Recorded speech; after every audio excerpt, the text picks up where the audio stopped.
So thank you everyone for joining us at the JFF workshop.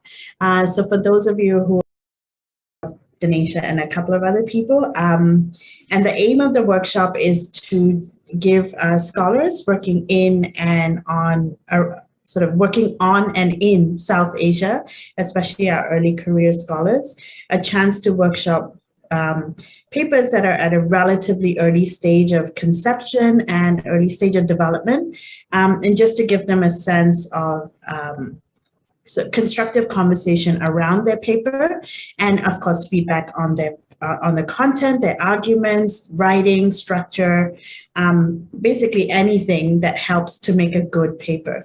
So I really enjoyed reading Bakhtawar's paper today on the 18th Amendment and the practice of federalism in Pakistan. And we have two fantastic discussants. We've got Maryam, who has domain knowledge within Pakistan, and we've got Mathew, who's going to give us a comparative perspective. So I'm really looking forward to their comments and, of course, all of your questions from the floor. So we're going to start with Maryam. After Maryam, Mathew, feel free to jump in, and then Bakhtawar, you'll have a chance to respond, and then we'll open to the floor. Yeah, thanks. So Maryam, I'll hand it over to you. Thank you, everyone. Can you hear me?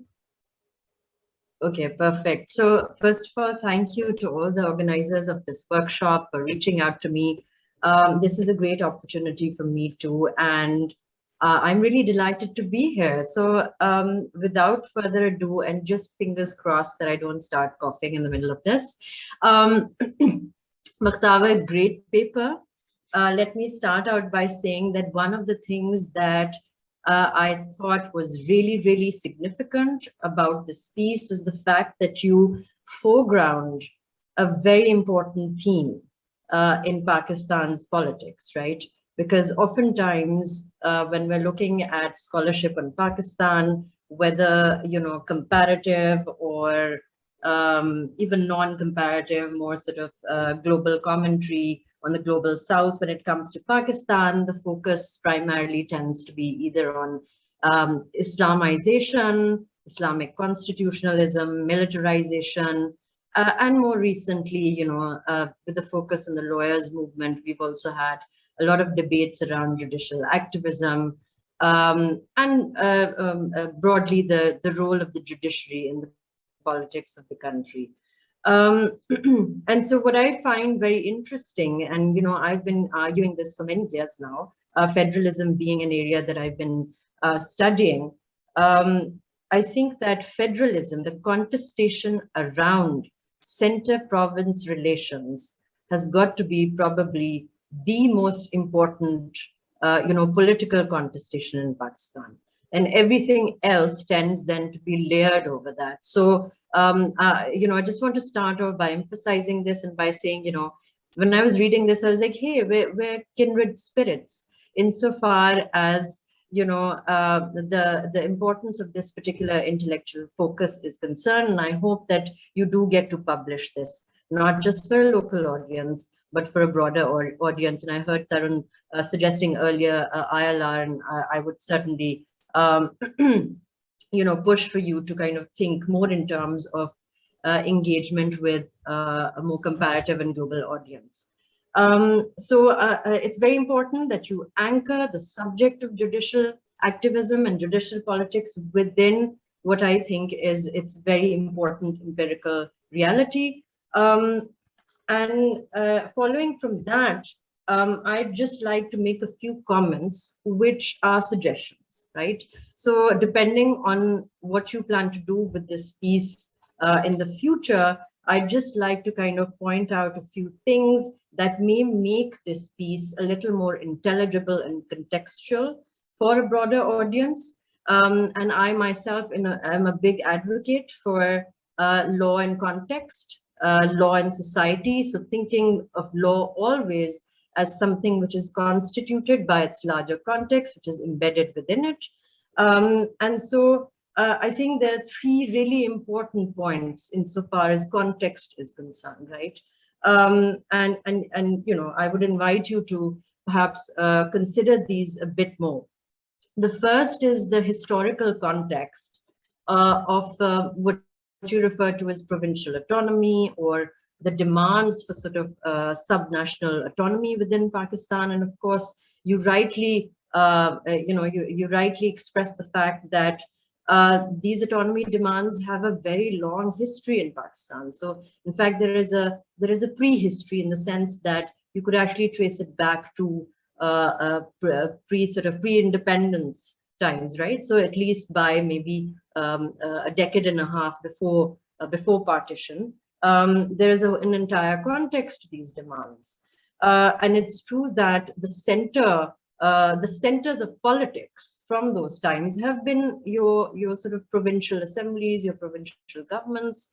Of course, there are exceptions, like for instance, Balochistan only gained provincial status in 1973. But all the other provinces at that time, we also had East Pakistan. So most of the political contestation happened around provincial governments and provincial sort of bases of power. And then, of course, there was this whole sort of evolution of how the contest transpired between the center and the province. So, a little more attention to autonomy demands. I thought it odd for somebody who is talking squarely about the 18th Amendment to not really make any mention of the constitution from which this amendment arises, namely the 73 Constitution, right?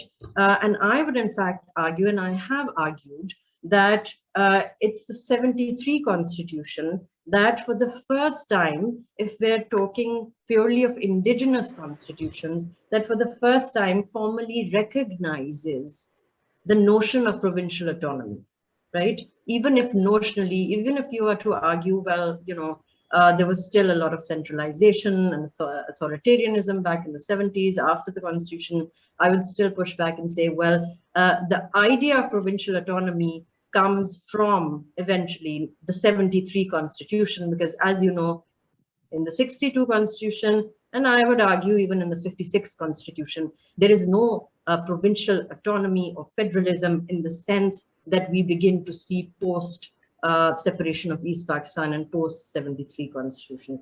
So, just trying to kind of suggest to you that this notion of provincial autonomy, the struggle for provincial autonomy, is not entirely a linear history. So it's not as if, you've had these demands for all these 5 or 6 decades and then boom, something happens in 2010. The struggle has been carrying on. We've seen it ebb and flow, right? So there's been an ebb and flow. And then eventually there's a culmination in 2010. And certainly the 18th Amendment was a big feat, but I would argue that the bigger feat was the 73 Constitution, which then allows for this kind of politics to eventually take root,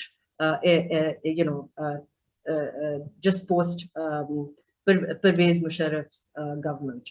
So that's one thing. The other thing is, the larger political context.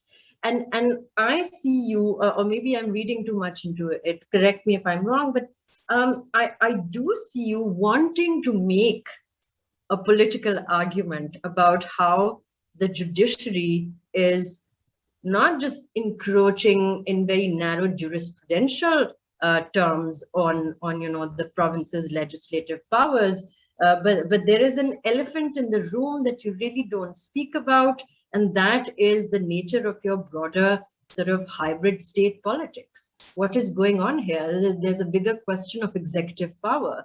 There's a bigger question of course, we speak in terms of civil military, contests, but certainly the structure of the state is such that there is a structure, there is a deep structure of executive power within which the politics of the judiciary always has to be situated, right? And so maybe when you were writing this, you thought you wanted this to be purely for a local audience within the legal fraternity, that they could take this kind of argument perhaps for granted. Maybe you wanted to keep it in those neutral terms and write it as purely a kind of doctrinal case review. But I do feel at several points that you're wanting to kind of go beyond that, but you stop yourself. So there's one point, I like that sentence where you say the lack of the characteristic lack of judicial minimalism in the Pakistani judiciary. And I'm saying, well, of course, you've got it right there, but you really never flesh it out, right? You don't really engage with it. And so I want to ask you, well, why not? There is a huge context to this, right? Your narrative begs the question, what was the long arc of politics behind the 18th Amendment? Firstly, why did it come about when it did? Why was it that at that time, if you recall, even then the Supreme Court was not entirely in favor of various parts of the 18th Amendment? In fact, those parts that sought to reform the judicial structure, so the Supreme Court actually pushed back against those. And then we had a 19th Amendment, which did away with the original 18th Amendment provisions concerning the reform of the judiciary itself. So there is an entire context to why the judiciary is taking the positions that it is, right? That's not the entire context. I mean, surely things have happened in the intervening decade. And once again, what are those things that have happened in this intervening decade? We know that after the so-called democratic transition in 2008, by the time we come to 2015, we see a resurgence of the military state once again. And so does that not have anything to do with the way in which the Supreme Court is now dealing with the question of interpreting 18th Amendment related issues, right? So certainly these are constitutional issues which require the kind of very able constitutional interpretation that you're giving and the analysis that you're giving. But these constitutional questions, undoubtedly are layered over some very important political questions that we've been dealing with, as you say, historically. This is not the first time that these questions are surfacing. So that long arc and what that long arc means for the positioning of the Supreme Court right now. So that brings me to the third point of the context, which is the institutional positioning of the Supreme Court. And here we've had a lot of scholarship. I mean, we've had people like Paula Newberg writing since the 80s, talking about how particularly the Supreme Court has been positioned in a way in Pakistan, which is which perhaps stands out in the region primarily because it has been given the function of a mediator or a broker between what is known as the military establishment and the civilian political class. And what is that function or role of brokerage and mediation done to the Supreme Court? I would argue, and once again, I have argued in a very detailed piece, looking at the entire jurisprudence of the Supreme Court from the 80s all the way to 2013, when there was an important transition, as you know. I've argued that position and functioning within a hybrid state has basically brought about a situation where the Supreme Court has an institutionalized ideological position vis-a-vis the political process, which is to say that it considers itself to be a dominant or a normatively superior institution. And I think that is something that became very clear at the time of the lawyers' movement and what we refer to as the Chaudhry Court under Iftikhar Chaudhry, who was the erstwhile Chief Justice, the infamous erstwhile Chief Justice, who then actually led into a string of other celebrity Chief Justices who towed a similar line, and asserted the Supreme Court's power unabashedly over the civilian political process. And I think that is your perhaps more recent backdrop to what the Supreme Court is doing now vis-a-vis the 18th Amendment. And I think that entire context would be very fruitful for a global audience or a comparative audience to understand.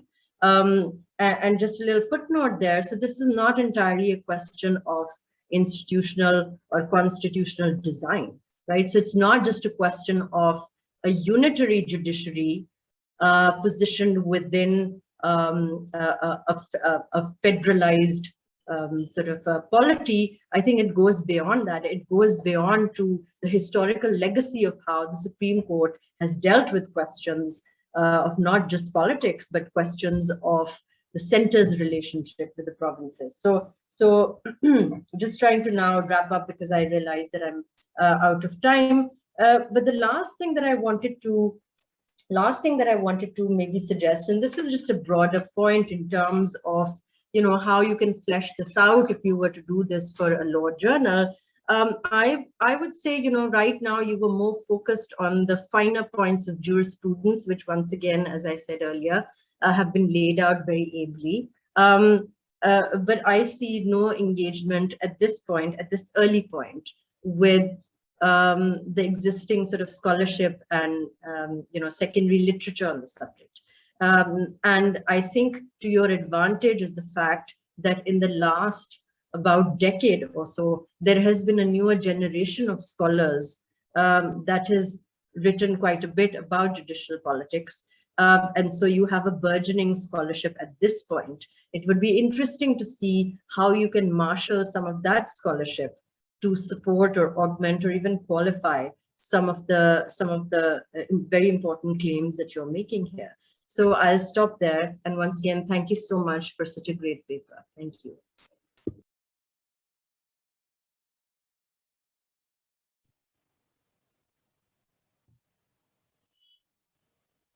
I'll go ahead.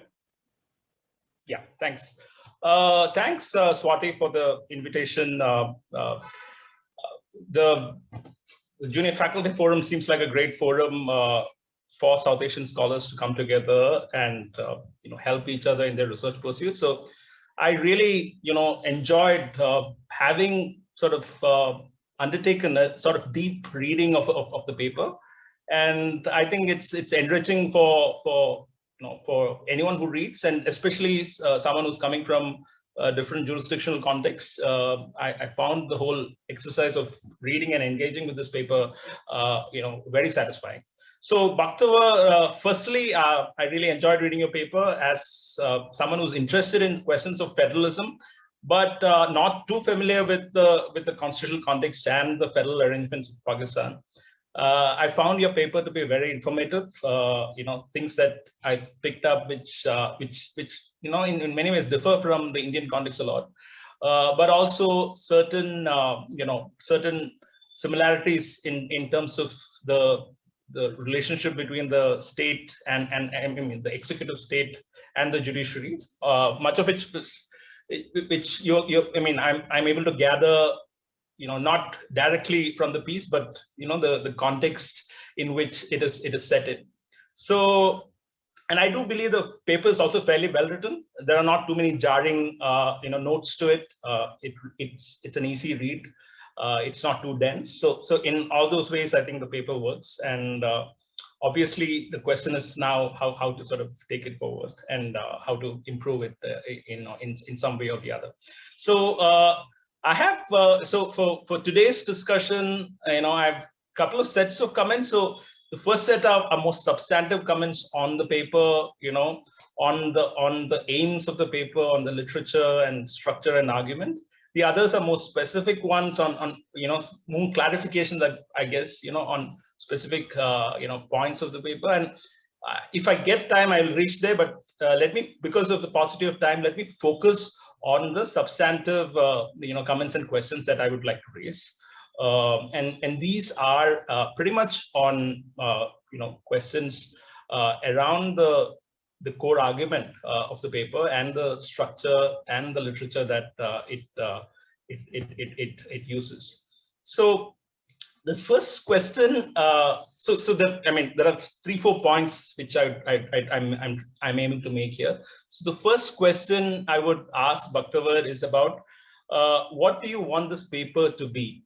And I think this is so. Some of my comments, by the way, would actually overlap and echo quite a bit with what you know, Maryam has already said. She's obviously speaking from a much longer and deeper engagement with the topic than I am.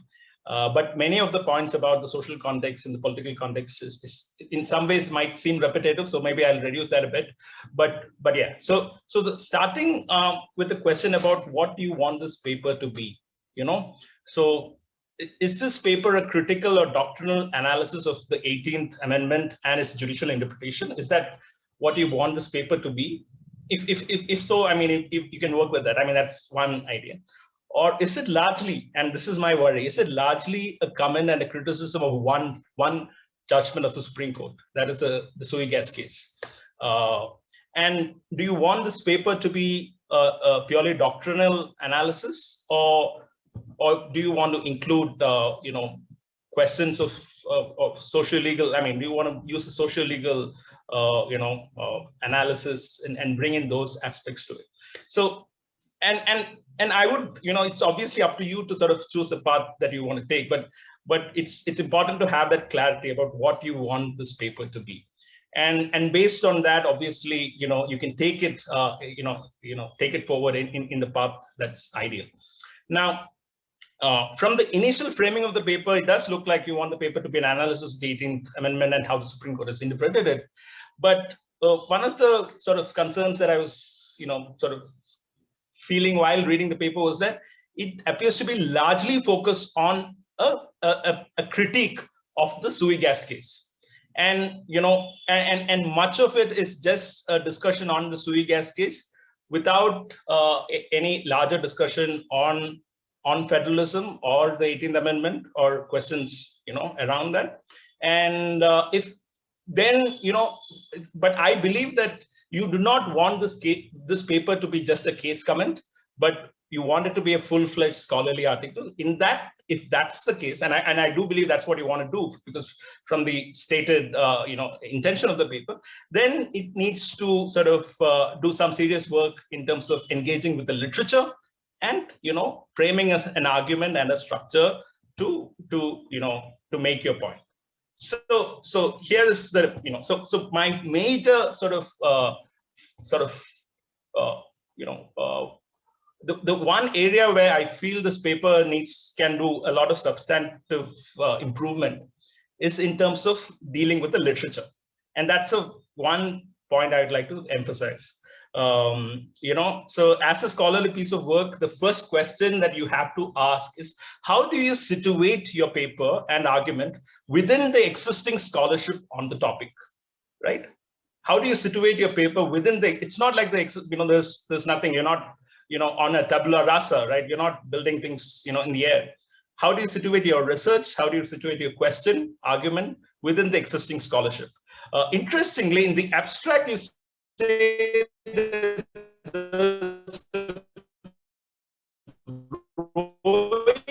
body of literature, but it doesn't look at the Supreme Court and so on and so forth. But beyond that reference in the abstract to this growing body of literature on the 18th Amendment, nowhere in the paper, actually, either in the main text or in footnotes, is there any reference to any actual sort of literature on. There's some political context on federalism to some extent we mentioned, but the literature on federalism, on 18th Amendment, is something that's only sort of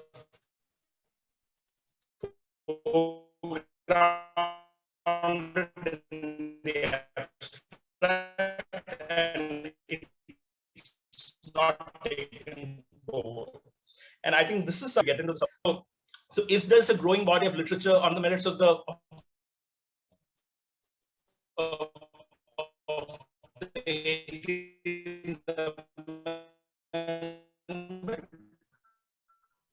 what is it? Discuss it. Foreground previous scholarship. People said, how is your argument different? If it needs to be a full-fledged scholarly paper, it definitely needs that sort of backdrop. And this backdrop is required for a global audience. It's not just to the literature is not just the background to fill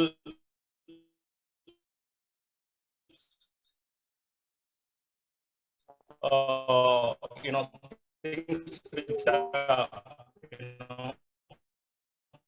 sort of solely felt, and Maryam would be able to help you further in the literature. She has also written about federalism in Pakistan, and interestingly, the question of ethnic federalism is also being sort of discussed in the context of the 18th Amendment. So I'm obviously not too familiar with the scholarship, but again, one piece that I've come across, which I found very instructive, is Catherine Adene's piece in the Publius Journal, a study towards inclusive federalism in Pakistan, the politics of the 18th Amendment. I don't know if you've come across this piece. It's in the Publius, the Journal of Federalism.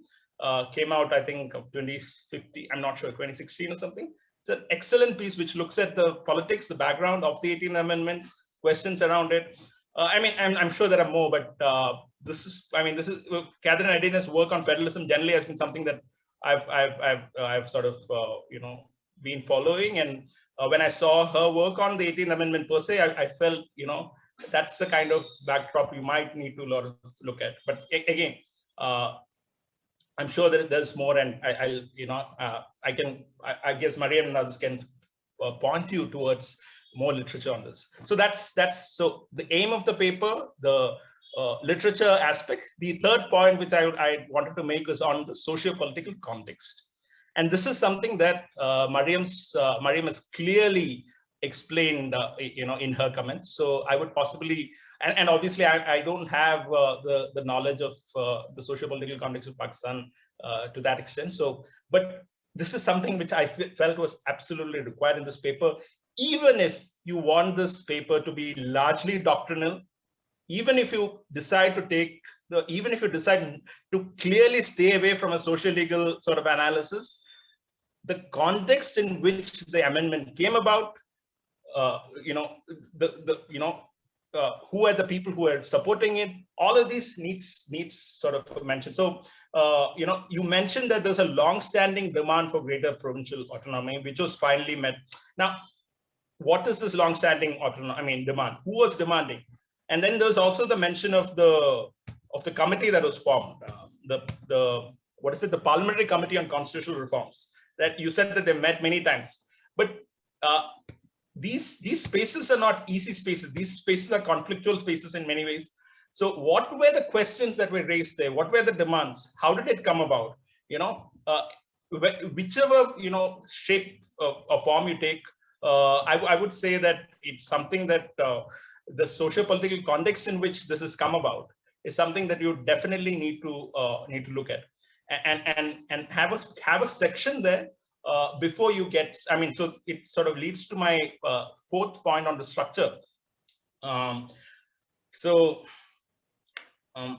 structure of the paper now is that you have a bloated introduction, which speaks about the 18th Amendment and explains it. And suddenly you speak about, let me look at the, suddenly it enters the section called the 18th Amendment in the Supreme Court, and immediately a subheading saying the sui gas case, without any sort of analysis about what is the 18th Amendment in the first place. How did it come about? So all these things, it needs to be tied together before, so that it doesn't, I don't want this paper to read as a case comment. And the more engagement with the literature you do, the less likely of this appearing in anything of that nature. So quickly, I think I'm running out of time. So quickly onto the argument, and the argument of the paper that you seek to make. I would say that the argument seems to be that, and this is there in your abstract as well as in other parts of the paper, that the expansive rule laid down by the Supreme Court does not square up with the spirit of the 18th Amendment, and which was intended to sort of resolve the long-standing dispute between the center and the provinces. Now, even for sort of making this point in a substantive way, how do you sort of understand what is the spirit of the 18th Amendment? And that's why all of this comes together. What do you mean the spirit of the 18th Amendment? Now, what is the letter of the 18th Amendment? What is the spirit of the 18th Amendment? The letter of the 18th Amendment itself, I found not discussed much. So if you don't have a discussion on the letter of the 18th Amendment, it's hard for us to sort of understand what is the spirit behind the letter of the law, right? Because I had to go and read 18th Amendment and make sense of everything, and only then try to basically understand what is the letter, what is the spirit. So if you're making an argument on the spirit of the amendment, have some discussion on the letter of the amendment possibly, and then go on to further discussion on how it came about, right? So that is, and okay. So, and in terms of the argument, again, which argument you would like to take is again based on the question of what kind of paper you want it to be. I would say that even if you are going by very sort of limited and strict, largely doctrinal analysis, I would hope that the engagement of that. Okay, let me rephrase it. So in your paper, you make a very good point about why the expansive rule, and I felt you did a very good job there. Why the expansive rule of statutory interpretation, does not work, in this context, because the expansive rule should not be applied. But I hope you can build on that further. Instead of merely saying that the expansive rule of interpretation does not work, which you have already made a great point. What is the other, rule of or principle of statutory interpretation you would want to, you would want people to take? I mean, you would have wanted the court to take. If it's you've argued that the expansive rule doesn't work, but why should something else work? And that would make your case strong, right? The court erred in using an expansive or a liberal interpretation for so and so reasons. It should have done so and so. So, and I feel the first one is established, and it can nicely lead to the second one. And there is scope for that, and it's just a question of building on it. So finally, I'll end with the with the conclusion. I feel the conclusion obviously seems to not be fleshed out, so it suggests that it's a very early draft of the paper. And there also, there are statements about how so there's this sort of statement that the court could do well to reconsider its decision. The court could do well to reconsider its decision and pay heed to Maqbul Bakar's warning. Now, if I'm not sure if that sort of a framing, is clear enough. The court could do well to reconsider. What is the argument you're making? Is the argument that the judgment is bad in law and hence needs to be overruled? Is the argument that the judgment, some other court, that the judgment has to be reviewed for the court to reconsider, or it has to be overruled? Or is the argument that, is it a more consequentialist argument? That is, the judgment is bad because it leads to so-and-so consequences beyond the courts, right, in society. So if it's a consequentialist argument, you have to make arguments about, why the judgment is bad, because how it affects federalism and questions around, the relations between the center and provinces. But if it's a doctrinal point, even then you have to explain, why it needs to be possibly overruled by a different sort of, different court. So I think I've run out of time, so I'll quickly stop here. Just the point that, just want to end with the point that the discussion on federalism in India is completely, in many ways, different, because the court has played a very different role there, and possibly you can use a comparative perspective in if you want. But I would say that even by as it is, you can without using other comparative cases and stuff, you can definitely build a very good paper without without necessarily looking over to India or other South Asian cases.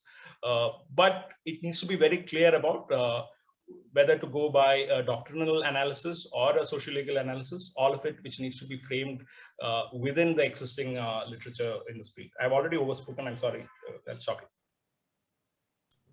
Well, thank you so much, Maryam and Matthew. That was such a generous engagement with Bakhtawar's paper, and so many of your comments resonate with thoughts that I had. So Bakhtawar, I think you've received just incredible feedback on just all aspects of your paper, from argument to structure to literature you might want to reference. Before I go to questions from the floor, a couple have come in on the chat. I wanted to give you a chance to just see if you had anything you'd like to respond to at this stage, or would you like to go straight to questions? Yes, first of all, thanks a lot for workshopping this paper. I think some of the comments that I've received both from Maryam and from Matthew are incredibly helpful. both in terms of the structure and the content that needs to go in there. The only comment that I do want to add at this stage is perhaps that most of this, comment on the absence of engagement with scholarship and the point that Mathew made about not exactly knowing what the author wants this paper to be for, are a result of my own doing. And the reason for that is because when I started off, to be honest, my initial intention was to critique the reasoning that the Supreme Court did in the sui geas judgment. And I think, that was the thing that really started me off on this path. But then at the same time, I was just reading up on federalism and on constitutional design. And I thought, oh, well, I could very well link up these two things together and give some context as to why the 18th Amendment is historically so important, both from a historical standpoint and perhaps from a normative standpoint. And so, the paper shifted towards a more historical engagement with the rise of the context behind which the 18th Amendment was passed. One comment that I think Murray made, and which is absolutely spot on, is that I could have perhaps engaged even more with the historical context, and I think this is a similar point that you make. So the paper that's before this workshop is actually an abridged version. So I basically started off with a comment on the case, then moved further, trying to incorporate and weave in other things, and then I just felt at that point, and I engaged with the scholarship in some of those portions. So I read Catherine's piece. I love Maryam's piece on ethnic federalism, where she discusses issues in sin and so on and so forth. But then at one point, I felt as if I was losing control over what I really wanted. And then I felt that maybe, I just can't have every single thing that I want to write in this paper. And so I should try and, narrow things down and narrow the scope of the inquiry. So maybe this is why, the valid comments and criticism that you've made that, the abstract is saying something, and then in the body and in the structure, it's not really reflecting what I've said in the beginning. Maybe that's an outcome of the confusion that I myself find myself in. And to be very honest, I'm still confused which direction I want this paper to go into. So that's all that I want to say at this point. And thank you once again for some fantastic comments and feedback. So, Bakhtawar, I've got a question in the chat, and I know Tarun's hand is up, but I just want to comment on that. Because when I was making my comments, I've actually got them in two columns. One is if you're going in the direction of a case note or a case comment, and the other is if you're going in the direction of a bigger paper. My sense is, and I'm saying this as someone who made this, who was in exactly the same situation as you about 10, 11 years ago. I kind of got a case. I was super interested in that case. And then things just snowballed and got out of control. And what I ended up with is 6 months without even a case note out. So, my sense is, why not do it in stages? Get a case note out on a case that you're super interested in, a close reading of the case, and just a case note with some of that historical bookending that Mathew was saying about, but it doesn't need to go so deep as a case comment. It's enough context for anyone reading the case to know what it's about. Get that out the door so you've not got that straddle going on, and then you work on your bigger paper so that you're not kind of 6 months in and you're in pure panic terrain, which is what I was in about 10. So I'm just like a pay it forward experience to you. No, I think I find myself in exactly the same situation, because at one point I started feeling that, as and when this is expanding, the scope is expanding from what I had initially envisaged. I just felt that I might not be able to finish this. And I really wanted to flush this out, which is why, as Mathew rightly said, the conclusion is just haphazard. It's perhaps not connected with what's going before that. Yeah. So that really was, a situation where I was really trying to flush it out. Yeah. So that's my super type A parent hat on, like just get the case note out and then do the bigger paper later. But yes, I will be less of a control freak in the remainder of this session. Okay, so Tarun, I'll hand over to you before I go to the questions in the chat. Oh, thanks, Swati. So, Bakhtawar, my first comment basically tracks what Swati has just said. And Swati and I often just think very similarly on so many issues that I just think I must be getting something right here, given how wise I think Swati is. But one of the more common problems, this is wearing my editor hat on for the Indian Law Review, that I see in a lot of papers from early career scholars is the opposite from yours, which is one paper tries to solve all the problems in the world, and then I have to very gently tell them, you have a lifetime ahead of you, so go easy on yourself and the paper. One paper should be one argument, and one case note should be even smaller. The second is some more self-awareness about your own training and capacities. So this is perhaps a footnote to some of the excellent advice you've received from Maryam and from Mathew, which is that the paper will absolutely be much richer if you do socio-legal analysis, political analysis, historical analysis. Every problem can be looked at from multiple disciplinary viewpoints.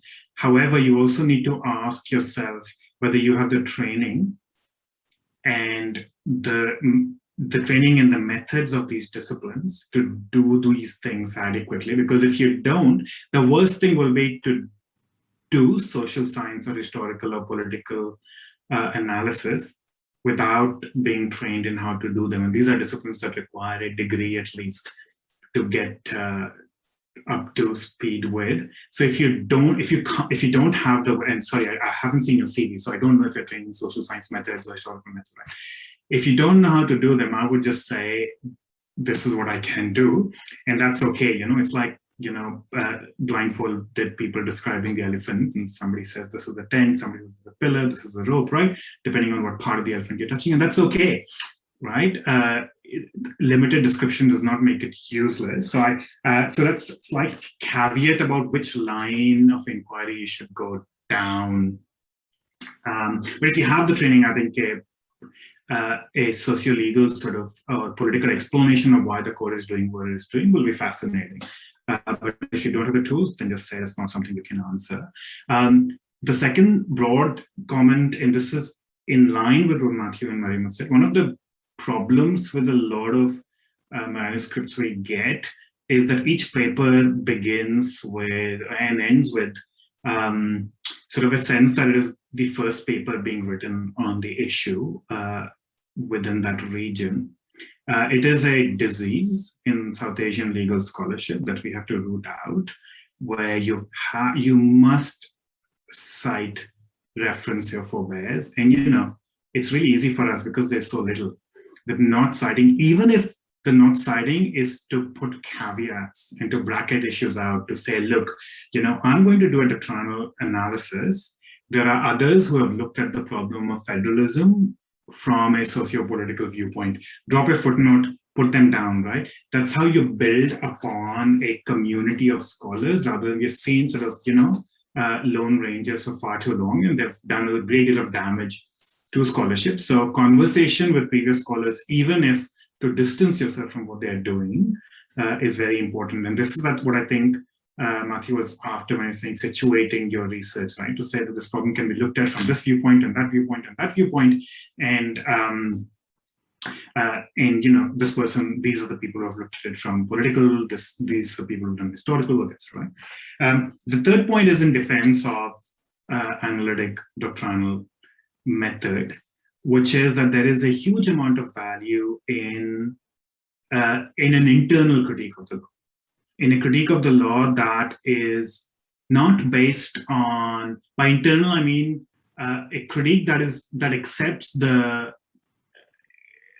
terms of the game as set by the discipline itself that judges and lawyers will accept. And at least, I know India better. I think a lot of damage was done to Indian legal scholarship and Indian jurisprudence by Upendra Bakshi becoming the establishment, right? Because if all legal critique became political and all legal scholarship became political scholarship, there was no space left for telling judges, not just that you've got this wrong politically, but that you've got this wrong in law based on the premises that you have to accept as judges, right? And then it just sort of frees up judges to, and you might think that, it's a smoke screen, but smoke screen is also helpful. There are also constraints. They may not do everything that you want them to do, right? So I think that preserving the limited autonomy of law in our jurisdictions was hugely valuable.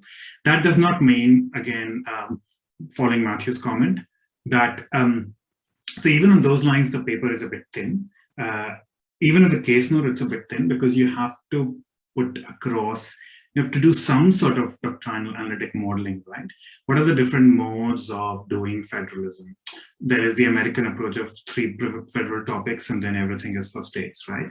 There is the Canadian approach, the Indian approach, the Australian approach, the Pakistani approach, right? So, and some sort of thinking about which approaches work with which systems of interpretation. So some sort of, and that's entirely decontextualized doctrinal analytic work. It's limited, of course it's limited, and you acknowledge that, but it's still richer than just what you have done. So just pushing it along those lines, I think will, and I'm sure somebody else has done the mapping, right? If you look across the federalism literature, I'm sure somebody has mapped different types of federalism. They may not have looked at Pakistan, and then you can add to their mapping by saying, look, you have missed out on this, and this adds richness and detail and texture to your map.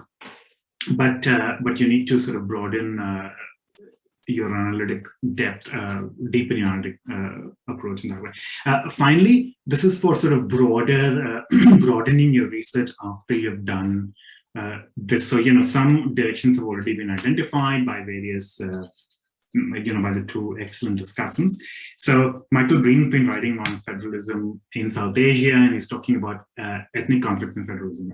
So that's one obvious line. I was just thinking, how does this play into Punjabi Sindhi politics? This was passed during the PPP reign.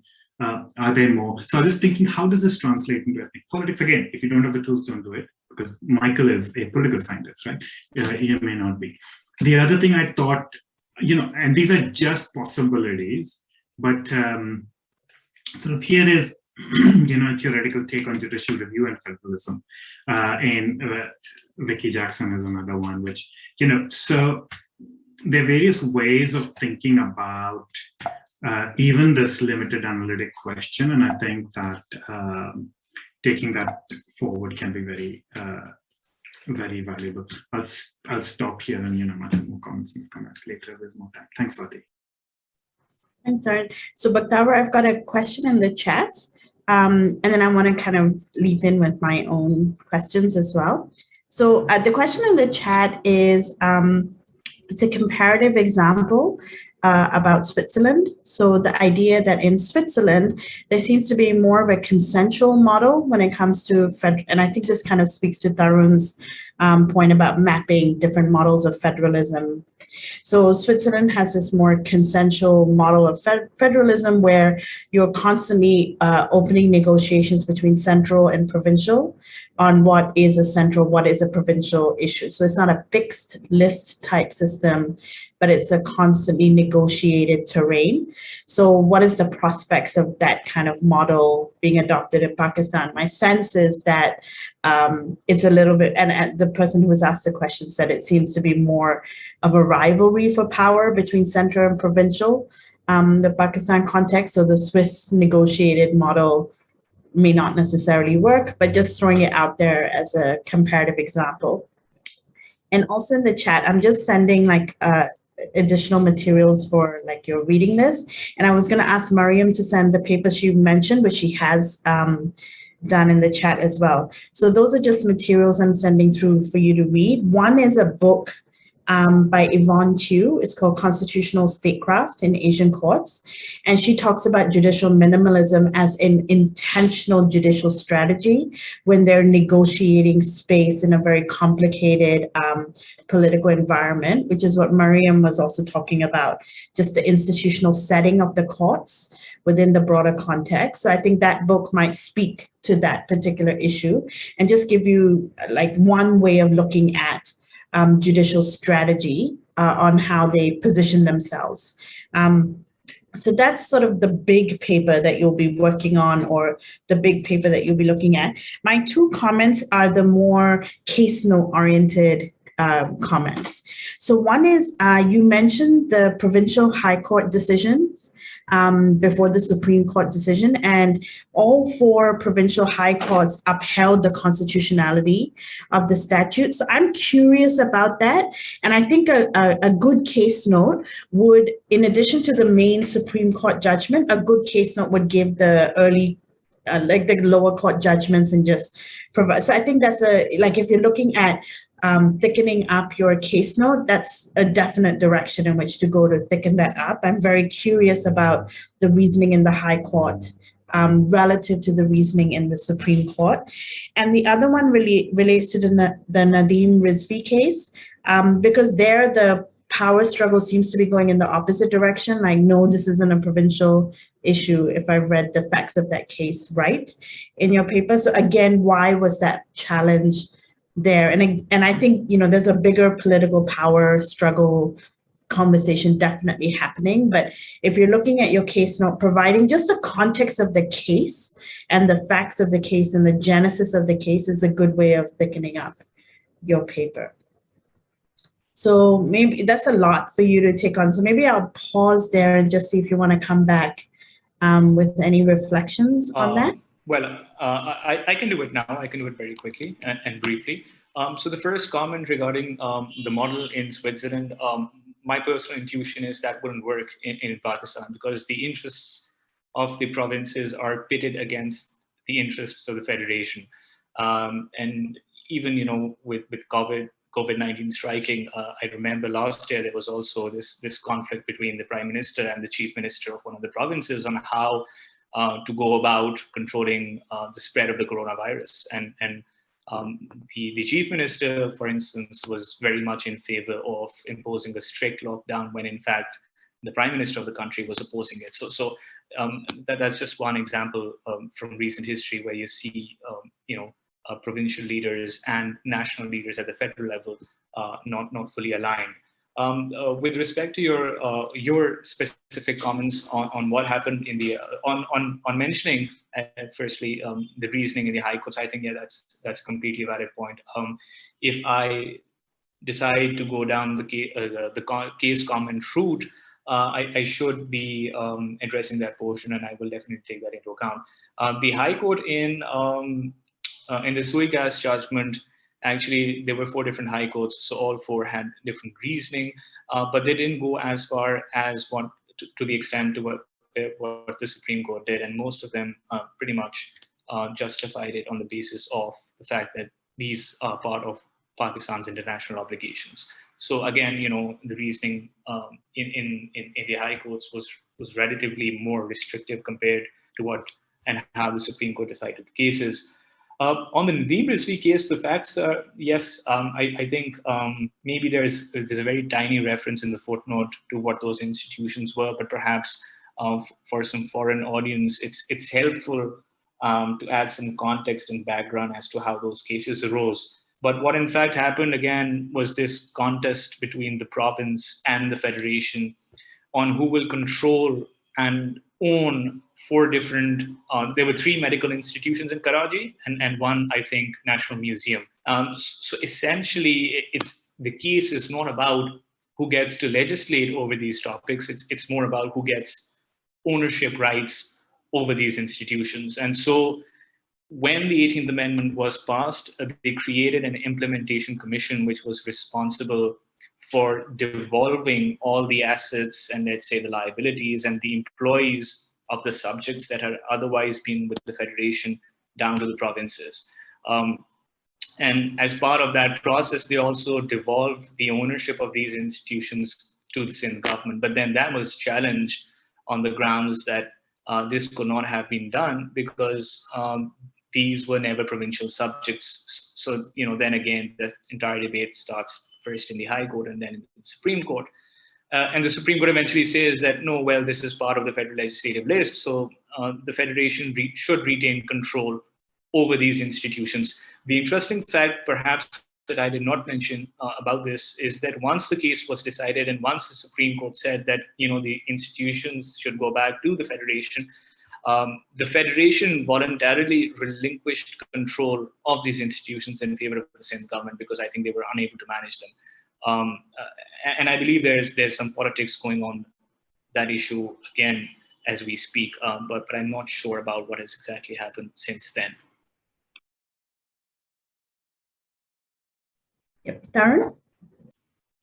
If there is no one else in the queue, Swati. Yeah. So just a couple of follow-up points, Bakhtawar. That's all really interesting.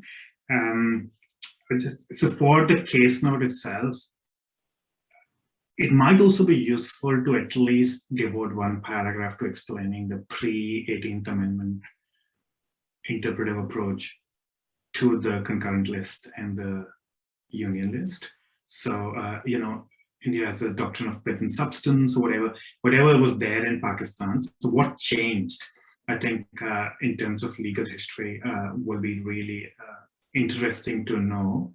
And also just, it comes out in the paper, but when you talk about minimalism, but flagging it up in the abstract itself, as I think Mathew and perhaps Maryam both suggested, is that the problem with the cases is not the outcome, but part of the reasoning, and in some ways the unnecessary reasoning, right? The court already had enough legal reasons to get to the outcome that it did, but it's introducing a completely unnecessary to decide the case and potentially extremely mischievous interpretive rule, which, and that is, so, and that is what you refer to as judicial, minimalism issue. I think flagging that up is also quite interesting and useful in terms of court craft. And I think, Maryam invited you to talk more about it, and Swati has mentioned Yvonne Q's work. I think that will be quite interesting. And again, it's a, talking too much is a serious problem with many courts in the region. So thinking about that will be very useful. And the final thought, this is for later work as you develop the project. I was just astounded by how far the 18th Amendment went on the federal question. And I don't know if it seems like that from within Pakistan, but sitting in India, and sitting in India, you see the Sri Lankan debates and the Nepali debates on federalism. You just think, we're sitting in a region which is so hostile to federalism, which is so much in fear of secession and ethnic conflict and separatism, etc. That, Pakistan just going as far as it did in the 18th Amendment is an astonishing regional story as well that deserves, this apart from also the other angle, right, which is the move from semi-presidentialism to parliamentarism, is such a rare move in politics anywhere, right, for a concentrated executive power to be given up and sort of moving. Most of the moves happen from parliamentary to semi-presidential or presidential systems. So the opposite move to enhance democracy is quite rare. And I think all of those things make the 18th Amendment story just so gripping to outsiders that I think that story probably could do with some greater comparative thinking. And one comparative maybe two comparative counterpoints might be the 44th Amendment in India, which is also a post-authoritarianism amendment, right, after the emergency seeking to restore democracy, and the Sri Lankan amendments. I think it's the 18th amendment there, which sort of tried to restore parliamentary democracy. And just putting these amendments together to say, South Asian polities, when they go through a period of authoritarianism, And these are sort of restorative amendments in some ways. This may not be at all of interest to you whatsoever. I'm just interested in it and throwing the idea out there. And I can see Maryam's hand, so I'm sure she'll tell me this has already been done. And I'll look forward to the reference on that. But thanks. Yeah, please go ahead, Maryam. Okay, not at all, Tarun.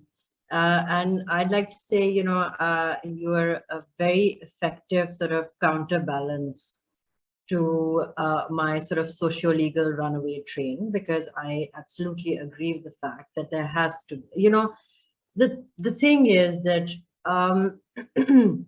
in systems where you have a robust academy, you will have a function which has already been allocated and, you know, gladly sort of normatively accepted by the academy, that it has to produce some kind of case commentary, case reviews, case notes. I mean, that's how the system functions. Unfortunately, in Pakistan, that has not been the case. You know, the academy is still very nascent. The legal academy is even more so. And so you do see these law reviews coming up, but they're mostly sort of, you know, episodic, ad hoc. Takes a whole lot of effort and resources to get something like that going. And then, you know, sometimes there are not enough champions to kind of sustain that. So then what happens is that typically we find that that function is being fulfilled in some senses, once again, in a very sort of ad hoc and reactive fashion by newspapers and op-eds. So you'll find you know, the same sort of 6 or 7 people, and I think Bakhtawar is grinning and he knows exactly what I'm talking about. Same 6 or 7 handful of people who will come and immediately sort of write these quick 1,000-word op-eds with their legal opinions, and they're considered to be the legal eagles or legal intellectuals of the country, and they serve a very important function, particularly given Pakistan's context, where we see you know, a huge surge every now and then in judicial populism. So you know, these op-eds are oftentimes, they're serving like the brakes on this populism, and they're saying, well, hold on, you can't, what are you talking about? This is no longer jurisprudence that you're producing. This is something out of, I don't know, some fantasy land, you know, this is beyond jurisprudence. So hold on. And then you see this very interesting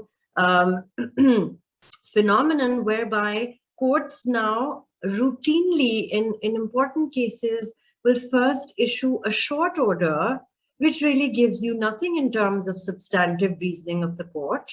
And they will wait out 2 or 3 months, try and kind of suss out what the public opinion is on their order, and then write the full judgment, which is rather bizarre, and it's become a routinized thing. And so then you have all of these people who react and write these op-eds, and then, you know, the judges are kind of figure out, okay, which reasoning are we actually going to you know, put forward, what's an argument that we need to kind of perhaps put in the background, on the back burner, not really emphasize as much.